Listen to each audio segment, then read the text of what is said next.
A Permian Basin mother is searching for an Odessa woman tonight, not because she stole something or did anything wrong, but because she took time out of her day to show her daughter that someone cared, and most of all, that she can learn now how to tie her own shoes.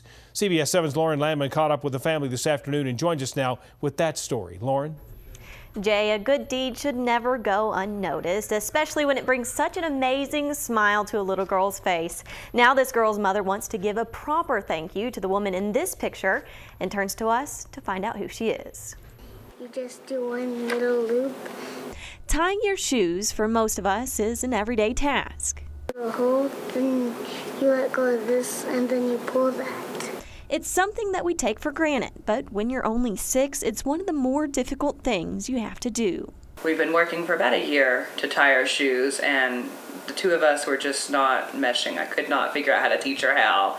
Adopted from foster care at a young age, Whitney has grown into a very smart little girl. Of Abram's family, the whole world. But shoe tying was just not her forte. That is, until a perfect stranger at a Payless shoe store swooped in to the rescue. And a lady walked in and she said, "Oh, I've taught many kids how to tie your shoes. Can I help you?"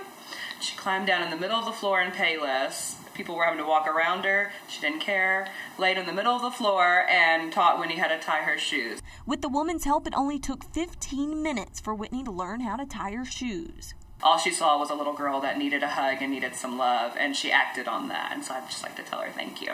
A new skill Whitney will carry with her on her first day back to school. And what did you tell me you were going to do if one of your friends couldn't tie their shoes? I was going to help them and teach them how. Just like your super friend? Yes. Now, if you happen to know the woman or the super friend in this picture, ask her to contact us here at CBS 7 so we can relay that information on to Whitney and her family so they can properly thank her. Live in the studio, I'm Lauren Landman, CBS 7 News. She got something to teach her friends when she goes to school. That's great.